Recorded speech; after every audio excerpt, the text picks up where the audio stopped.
이제 우리 다 함께 자리에서 일어나셔서 오늘 우리에게 주시는 하나님의 말씀 함께 보겠습니다. 오늘 우리에게 주시는 하나님의 말씀은 사도행전 4장 13절부터 22절까지의 말씀입니다. 사도행전 4장 13절부터 22절까지의 말씀을 제가 받들어 읽겠습니다. 그들이 베드로와 요한이 담대하게 말함을 보고 그들을 본래 학문 없는 범인으로 알았다가 이상히 여기며 또 전에 예수와 함께 있던 줄도 알고 또 병 나은 사람이 그들과 함께 서 있는 것을 보고 비난할 말이 없는지라 명하여 공회에서 나가라 하고 서로 의논하여 이르되 이 사람들을 어떻게 할까? 그들로 말미암아 유명한 표적 나타난 것이 예루살렘 사는 모든 사람에게 알려졌으니 우리도 부인할 수 없는지라.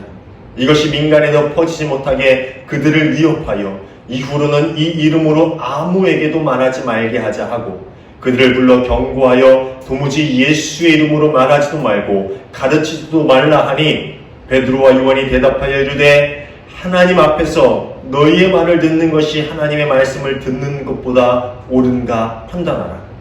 우리는 보고 들은 것을 말하지 아니할 수 없다 하니 관리들이 백성들 때문에 그들을 어떻게 처벌할지 방법을 찾지 못하고 다시 위협하여 놓아주었으니 이는 모든 사람이 그 된 일을 보고 하나님께 영광을 돌림이라. 이 표적으로 병 나은 사람은 40여세나 되었더라. 아멘. 이는 우리에게 주시는 하나님의 말씀입니다. 자리에 앉아주시기 바랍니다. 오늘도 함께 예배하는 우리 모두에게 주님의 평화가 있기를 간절히 소원합니다. 여러분, 고구마하고 사이다라는 말을 아십니까? 먹는 걸 얘기하는 게 아니에요. 조금은 시간이 지난, 조금 시대가 지난 신조어인데요. 마치 고구마를 먹으면 목이 메이는 것처럼 가슴이 답답해지는 상황을 가르쳐서 고구마라고 하고요. 또 가슴이 꽉 막힐 것 같은 상황에서 속 시원하게 행동하거나 말하는 것을 사이다라고 합니다. 신세대에 생긴 신조어지요. 사이다를 마시면 속이 뻥 뚫리는 것처럼 시원해지니까 아마 그런 의미에서 이런 말들이 생겨난 것 같습니다. 우리 지난주에 베드로와 요한을 가두고 둘러싸서 겁박하는 대제사장들을 비롯한 당시 기득권 세력들의 기득권층들의 모습을 보았습니다. 자신들이 가진 것을 조금이라도 잃을까봐 그 때문에 죄 없는 제자들을 협박하는 모습을 보면은요 정말 가슴이 답답해지는 것만 같습니다. 그게 뭐라고? 우리 영화의 한 대사처럼 무엇이 중요한데요? 그렇게 그것을 잃지 않으려고 그것을 빼앗길까 두려워서 제자들을 가두고 부당하게 그들을 협박하는 모습을 보면은요 얼마나 가슴이 답답해지는지 모릅니다. 그렇지만 그 사람들 앞에서 전혀 주눅들지 않고 당당하게 예수 그리스도를 선포하는 베드로와 요한의 모습은 정말 성경을 읽는 이들의 마음을 시원하게 만들어줍니다. 이것을 사이다라고 하죠. 베드로와 요한이 처한 상황은 매우 두려워할 만한 상황이었습니다. 대제사장과 제사장 가문에 속한 사람들 그리고 율법학자들은 매우 힘이 있는 계층의 사람들이었습니다. 당시 유대에는 사내들인 공의회라는 유대인들만의 의회가 있었습니다. 지금으로 말하면 국회와 같은 그러한 의회인데요. 여기에 모인 사람들은 바리새인들과 더불어서 오늘 성경에 나오는 그 제사장 가문에 속한 사람들이었습니다. 그리고 이 사내들인 공의회는 비록 종교적 입법기관이기는 하였지만 그곳에서는 거짓 예언자, 반역자에 대한 처벌을 내릴 수가 있었어요. 그러니까 종교법을 제정하는 곳이었지만 그곳에서 데려다가 이 사람은 거짓 예언자다, 이 사람은 반역자다 라고 하면은 로마의 법정에 넘겨서 처형할 수가 있었다는 것이지. 그러니까 지난주에 보았던 것처럼 베드로와 요한을 거짓 선지자로 몰아넣기 위해서 무슨 권세와 누구의 이름으로 이런 일을 하였냐라고 그렇게 물었던 것이지. 그렇지만 시편을 인용해서 속 시원하게 그들이 한 짓이 어떤 짓인지를 고발하고 예수 그리스도를 선포하는 베드로 앞에서 그들은 오히려 어쩔 줄을 몰라 합니다. 13절의 첫 부분입니다. 그들은 베드로와 요한이 본래 배운 것이 없는 보잘것없는 사람인 줄 알았는데 이렇게 담대하게 말하는 것을 보고 놀랐다. 그들은 베드로와 요한이 범인, 즉 평범한 사람, 그냥 배운 것이 없는 아주 지극히 평범한 사람인 줄 알고 있었는데, 왜냐면 그들이 어부 출신이니까. 어부가 아주 천한 계급은 아니었지만 그렇다고 랍비에게 교육을 받은 만큼의 지식 있는 계층은 아니었거든요. 그러니까 아주 평범한 사람인 줄 알았는데 그들이 담대하게 말하는 것을 보면서 매우 놀랐다라는 겁니다. 근데 여기서 말하는 담대하게라는 헬라어 이 파르레시아는 원뜻이 자신이 원하는 말을 거리낌 없이 모두 함이라는 뜻을 가지고 있다고 합니다. 그리고 이 말은 여건과 상황에 구애받지 않고 말하는 것을 강조할 때 사용하는 단어라고 해요. 그러니까 누구의 눈치를 보지 않고 어떤 상황에 굴복하지 않고 자신이 할 말을 당당하게 하는 것, 이것이 담대하게 말하는 것이다. 오늘 본문은 그렇게 이야기하고 있는 겁니다. 아마도 그곳에 모인 대제사장들과 이 제사장 가문의 사람들은 베드로와 요한이 이렇게 우리가 둘러싸고 사내들인 공의회를 열어서 말하면은 지네들이 겁을 먹겠지. 두려워서 우리 말을 순순히 듣겠지. 그렇게 생각했을 것입니다. 왜냐하면 그들은 죽일 권한도 또 살릴 권한도 가지고 있었기 때문이지. 실제로 아무리 똑똑한 사람들도 사내들인 공의회 그 회원들 앞에 서면은 두렵고 떨려서 제대로 말을 못하는 것이 당시에 흔한 일이었다고 합니다. 그때 기록들을 보면 그런 것 같아요.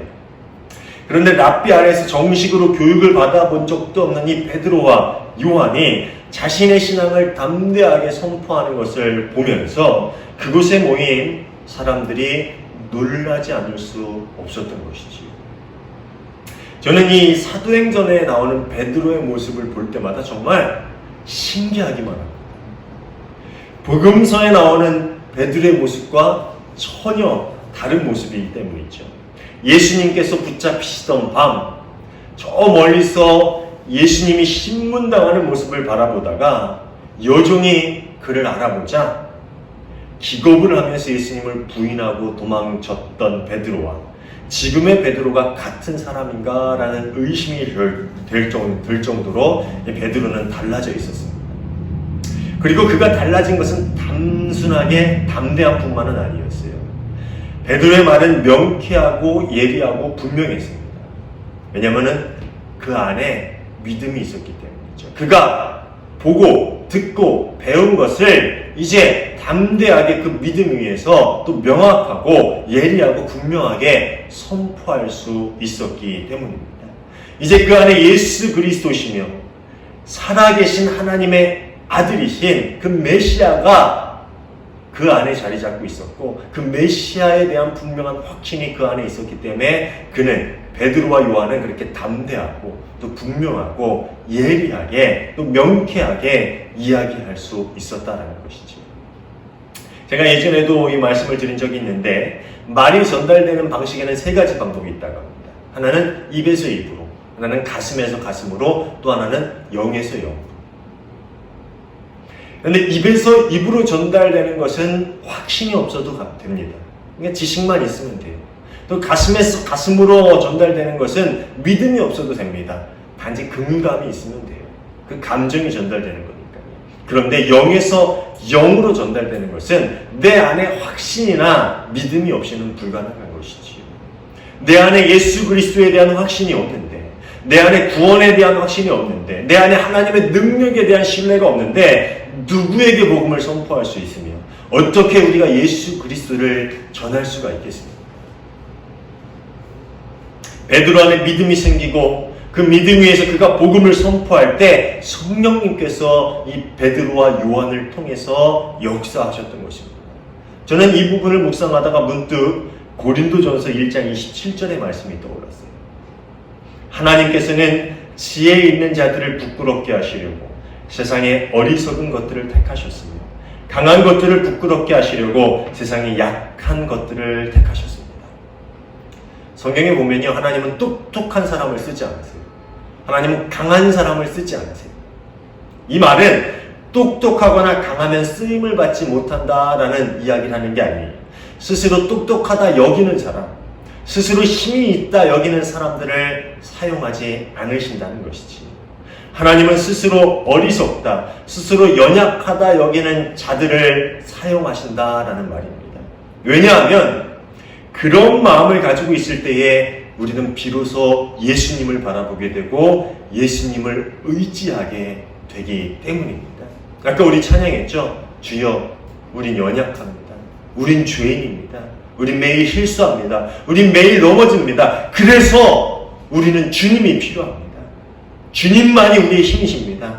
그렇게 우리의 연약함과 우리의 어리석음을 바라볼 때에 우리 안에 믿음이 생기는 것이죠. 베드로는 3번이나 예수님을 부인하는 그 자신의 모습을 돌아보면서 자신이 얼마나 연약하고 겁이 많고 부족하고 어리석은 존재인지를 깨달았고요. 그리고 그 부족함 가운데서 예수님께 나와 예수님을 의지하고 이제 그 믿음 위에서 담대하게 하나님의 말씀을, 예수 그리스도의 복음을 사람들에게 전하기 시작한 것입니다. 사랑하는 여러분, 우리 안에 베드로와 같은 확신이 있기를 소원합니다. 그래서 우리가 예수님을 전해야 할 때, 복음이 선포되어져야 할 때 그 믿음을 통해서 성령께서 우리를 담대하게 하시고 우리의 입을 통해 명쾌하고 예리하고 분명한 메시지가 전해질 수 있기를 간절히 소원합니다. 베드로는 그 믿음 위에서 사내들인 공의의 의원들에게 말하고 그의 말은 모두를 꼼짝 못하게 만들었습니다. 그리고 병에서 고침받은 병자가 그 증거로 그들 옆에 서 있었고요. 또 베드로와 요한의 선포에 변화받은 5,000명이나 되는 사람들이 하나님을 찬양하고 있었기 때문에 이 사내들인 공의회도 이번에는 그 힘을 발휘하지 못합니다. 어쩔 줄을 몰라 합니다. 15절 16절입니다. 그들을 그 두 사람에게 명령하여 의회에서 나가게 한 뒤에 서로 의논하면서 말하였다. 이 사람들을 어떻게 하면 좋겠습니까? 그들로 말미암아 기적이 일어났다는 사실은 예루살렘에 사는 모든 사람이 다 알고 우리도 이것을 부인할 수 없습니다. 이제 어떻게 할 수가 없는 거예요. 그렇게 담대하고 명쾌하게 말하는 그 베드로와 요한, 그리고 그 믿음을 통해서 역사한 증거가 있는 그 상황 가운데서 이제 어쩔 줄 몰라 하는 것은 베드로와 요한이 아닌 그 대제사장 무리들이었다는 것입니다. 결국 그렇게 힘이 있었던, 그 자신의 힘을 자부했던 사람들이 할 수 있었던 일이라고는 베드로와 요한을 위협해서 다시는 예수 그리스도의 이름으로 말하지 못하고 그것을 가르치지 못하게 위협하는 것밖에는 없었습니다. 17절입니다. 다만 이 소문이 사람들에게 더 퍼지지 못하게 앞으로는 이 이름으로 아무에게도 말하지 말라고 그들에게 엄중히 경고합시다. 그들이 할 수 있는 건 이거밖에 없어요. 협박하는 것, 위협하는 것. 그렇지만 이제 더 이상 그들의 어떤 위협도 베드로나 다른 제자들의 입을 막을 수는 없었습니다. 예수 그리스도의 이름은 더 많은 사람들의 입을 통해서 전해지고 그 이름의 능력이 더 많은 사람들에 의해서 증거되는 것을 이제 그들은 어찌할 도리가 없었다는 것입니다. 사내들인 공의의 위협 앞에 대답하는 베드로의 말은 사도행전 4장의 말씀 중에 가장 사이다 같은 발언입니다. 하나님의 말씀을 듣는 것보다 당신들의 말을 듣는 것이 하나님 보시기에 옳은 일인가를 판단해 보십시오. 우리는 보고 들은 것을 말하지 않을 수 없습니다. 베드로는 그들의 위협에 이렇게 반문하죠. 사람의 말을 듣는 게 옳으냐? 하나님의 말씀을 듣는 게 옳으냐? 이 질문은요, 랍비에게서 신학교육을 받지 못한 무지랭이라도 당시 쉽게 대답할 수 있는 질문이었어요. 여러분도 쉽게 대답하죠. 사람의 말을 듣는 게 옳습니까? 하나님의 말씀을 듣는 게 옳습니까? 베드로는 자신이 그렇게 질문하고 자신이 대답해요. 이제 자신과 다른 제자들은 모두 예수 그리스도의 이름으로 말하기를 그치지 않을 것이다. 우리는 도저히 하나님께서 예수를 통해 하신 이 모든 일을 말할 수 없을 것이다. 말하지 않을 수 없다. 베드로의 이 대답에는 두 가지 의미가 담겨져 있는데요. 하나는 예수 그리스도의 이름으로 전하는 것이 하나님께서 자신들에게 주신 명령이기 때문에 이것을 하지 않을 수가 없다라는 거예요. 베드로는 이 사내들인 공의회가 자신들의 목숨을 빼앗아 갈 수 있을지 모르지만 그것에 대한 두려움보다는 하나님을 향한 경외가 더 컸기 때문에 그 명령을 따르지 않을 수가 없다라고 이야기하고 있는 것입니다. 예전에 어떤 분의 카톡 프로필에 아주 인상적인 글이 적혀 있는 것을 본 적이 있습니다. 하나님께 무릎 꿇지 않으면 사람에게 무릎 꿇는다. 참 많은 생각을 하게 만드는 글입니다. 세상을 살아가면서 우리는 두 가지 선택의 기로에 설 경우가 많습니다. 하나님의 뜻에 순종할 것인가? 아니면 세상의 소리를 따라갈 것인가? 그런데 많은 경우 세상적인 가치를 향한 우리의 욕심을 따라가는 경우가 많습니다. 하지만 그 길을 따라서 열심히 걷다 보면은 결국 그 욕심 때문에 사람 앞에 무릎을 꿇고 있는 우리의 모습을 발견하게 될 수밖에 없을 것입니다. 인기를 얻기 위해, 물질적인 이득을 취하기 위해, 더 높은 자리로 올라가기 위해 등등 세상적인 가치를 위해서 사람 앞에서 굽신대는, 사람 앞에 무릎을 꿇는 우리의 비참한 모습을 보게 될 것입니다. 그런데 그렇게 얻어진 인기나 물질적 풍요나 권력이 영원하다면은 그나마 다행인데, 다행인지 모르겠지만 그나마 좀 나을 텐데 그리 오래 가지 않습니다. 시간이 지나 모든 것이 사라지고 나면은요, 결국 남는 것은 초라해진 우리 자아뿐입니다. 사랑하는 여러분, 하나님의 말씀에 순종하고 하나님께 무릎 꿇지 않으면 결국 사람에게 무릎을 꿇는다는 것을 기억하시길 바랍니다. 하나님의 말씀을 듣는 것이 옳으냐, 사람의 말을 듣는 것이 옳으냐, 이 베드로의 질문에 옳은 대답을 삶 가운데서 늘 할 수 있는 우리 모두가 되기를 주님의 이름으로 축원합니다.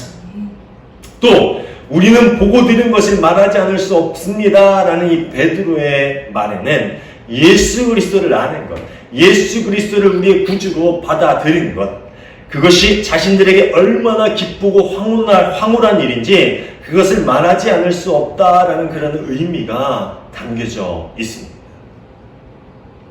제가 감히 베드로와 비교될 수는 없지만 저는 베드로의 마음을 조금 알 것 같아요. 제가 처음 예수님을 만났을 때가 20살 청년의 나이였습니다. 제가 20살 그 한 해의 시간들을 좀 묘사를 하자면, 한마디로 표현하자면 지옥과 천국을 오갔던 시간들이라고 이야기할 수 있을 것 같아요. 뭐 자세히 말하긴 그렇지만 저희가 좀 보통 의지가 강한 사람이 아닌데 제가 좀 의지가 강해요. 집사람도 당신은 참 의지가 강해요 라고 하는데, 그 당시에 제가 심각하게 자살을 고민하고 결심했던 순간들도 있을 정도였으니까 참 힘든 일들이 많았던 20살의 시간들이었습니다. 그런데 그렇게 지옥 같은 시간들을 살다가 마치 40년을 걷지 못했던 성전 미문의 한 남자가 일어서는 기적을 체험한 것처럼 한순간에 예수님의 은혜를 체험하는, 예수님을 만나는 그런 시간, 그런 사건을 경험했습니다. 그리고 거짓말처럼 그 다음부터 제 삶이 천국처럼 느껴지기 시작했어요. 그게 새벽에 있었던 일인데요. 밤새 그렇게 괴로워하고 그러다가 새벽에 예수님을 만나고 그 새벽, 그 아침부터 제 삶이 달라지기 시작했어요. 거짓말처럼 마치 천국과 같은 삶을 살기 시작했다는 겁니다. 여전히 환경이나 여건은, 형편은 달라진 것이 없었어요. 여전히 저를 괴롭히고 저를 힘들게 하고 그랬지만 제 삶은 마냥 기쁘고 행복했던 기억이 있습니다. 당시 그래서 그 이후로 새벽이나 밤이나 뭐 시간 가리지 않고 기회만 있으면 교회에 나와서 기도했던 기억이 나는데, 당시 교회에 걸어올 때마다 늘 입으로 흥얼댔던 찬양이 있는데 이 기쁜 소식을 이라는 찬양이었어요. 늘 이 기쁜 소식을 온 세상 전하세 막 그 찬양을 흥얼댔어요. 그냥 그 기쁜 내 마음을, 내 삶을 변하게 한 그 예수님을 누군가에게 전하고 싶다라는 마음이 얼마나 컸는지 몰라요. 그래서 그 사건을 경험하고 얼마 후에 곧바로 신학교에 들어온 것 같습니다. 베드로의 보고 들은 것을 말하지 않을 수 없습니다 라는 그 마음을 저는 아주 조금 공감할 수가 있는 것 같아요. 사랑하는 여러분, 바라기는 우리 모두에게 이런 마음이 있기를 간절히 소원합니다. 예수님을 알고 예수님을 믿고 예수님을 의지하며 동행하며 사는 이들의 모습은 세상의 모든 것을 뛰어넘는 기쁨이 있는 그러한 삶인 줄로 믿으시기를 바랍니다. 마치 우리 마음속에 계속 솟아나는 샘이 있는 것처럼 우리를 둘러싼 모든 것이 사막같이 변할지라도 우리 안에 있는 기쁨은 사라지지 않을 것입니다. 형편이, 상황이 여전히 사막같이, 사막에서 불어닥치는 모래바람같이 우리를 에워쌀지라도 그래도 영원히 그치지 않는 그 샘물, 그 생수가 우리 안에 있다면 우리의 삶은 결코 목마르지 않을 것입니다. 결코 슬프고 낙심하고 절망스럽지 않을 거예요. 늘 솟아나는 기쁨이 우리의 삶 안에 있게 될 줄로 믿습니다. 이번 주에도 요한 크리소스톰의 주석을 한 구절 인용하려고 합니다. 제가 매주 인용하는 것 같아서 좀 그런데 저는 이 요한 크리소스톰의 주석을 볼 때마다 이분의 인사이트에 정말 놀라곤 합니다. 20절을 주석하면서 요한 크리소스톰은 이런 말을 합니다. 뭐 긴데요. 짧게 한두 분만 인용을 하자면 베드로와 제자들에게는 즐거움이, 그 모든 것을 뛰어넘는 기쁨이 있었습니다. 그러나 저들 대제사장들 무리에게는 낙담과 부끄러움과 두려움이 있었습니다. 그들은 사람들을 두려워했기 때문입니다. 그들은 사람들을 두려워했기 때문입니다. 누가 사슬에 묶이고 위험에 처한 사람들입니까? 이 질문 참 대단하지 않습니까? 누가 사슬에 묶이고 위험에 처한 사람입니까? 누가 갇히고 묶인 사람입니까? 베드로와 요한입니까? 비록 물리적으로 갇히고 묶인 자는 베드로와 요한이었지만 영적으로 갇히고 묶인 자는 대제사장들과 그 무리들이었습니다. 그들은 자신의 세상적인 가치관을 향한 자신들의 욕심 때문에 자신들의 이득을 잃지 않을까, 자신들이 차지하고 있는 기득권의 질서가 무너지지 않을까 하는 근심과 두려움에 꽁꽁 묶인 삶을 살아가던 사람들이었습니다. 반면에 베드로와 요한을 비롯한 제자들, 그리고 예수님을 따르던 많은 이들은 자유한 이들이었습니다. 그들은 예수 그리스도의 이름을 따라 살면서 그 이름의 능력을 체험하였고 그 이름이 주는 참된 기쁨과 행복 안에서 살아갔던 믿음의 사람들이었습니다. 세상의 그 어떤 것도, 세상적인 가치나 그 누구의 유혹이나 그 어떤 이의 위협에도 그들은 결코 묶이지 않았습니다. 그들은 갇히지 않았습니다. 그들은 하나님 나라의 참 자유와 행복을 누리며 살아간 이들이었다라는 것입니다. 왜냐하면 그들은 사람의 말을 듣기보다는 하나님의 말씀을 따라 살았기 때문이지요. 그들은 세상의 유혹과 세상의 이득을 따라 걸어가기보다는 하나님 나라를 향해 걸어가는 삶을 살던 이들이었기 때문입니다. 누가 사슬에 묶이고 위험에 처한 사람입니까? 사랑하는 여러분, 하나님 말씀에 귀를 기울이며 하나님의 부르심에 응답하며 나아와서 순종 안에서 참 자유를, 참 기쁨을, 참 평안을 누릴 수 있는 저와 여러분 모두가 되시기를 간절히 소원합니다. 누가 참 묶인 자입니까? 이 질문이 늘 우리 안에 메아리 칠 수 있었으면 좋겠어요. 나는 묶인 자인가? 나는 자유한 자인가? 나는 누구의 말을 듣고 있는가? 나는 무엇을 두려워하며 살아가고 있는가? 나는 누구에게 충성하고 있는가? 나는 묶이고 나는 위험에 처한 사람인가? 아니면 난 참 자유를 누리며 살아가고 있는 사람? 사랑하는 여러분, 세상적인 가치 앞에 무릎 꿇기보다는 하나님 앞에 엎드려 하나님 나라의 백성으로 살아가며 참된 자유와 행복이 가득한 삶을 살 수 있는 저와 여러분 모두가 되시기를 주님의 이름으로 축원합니다. 기도하겠습니다. 하나님 감사합니다. 죄에 묶여 죽을 수밖에 없었던 저희를 예수 그리스도의 십자가의 보혈로 구원해 주시고 참 자유를 누리게 할 수 있게 하심에 감사를 드립니다.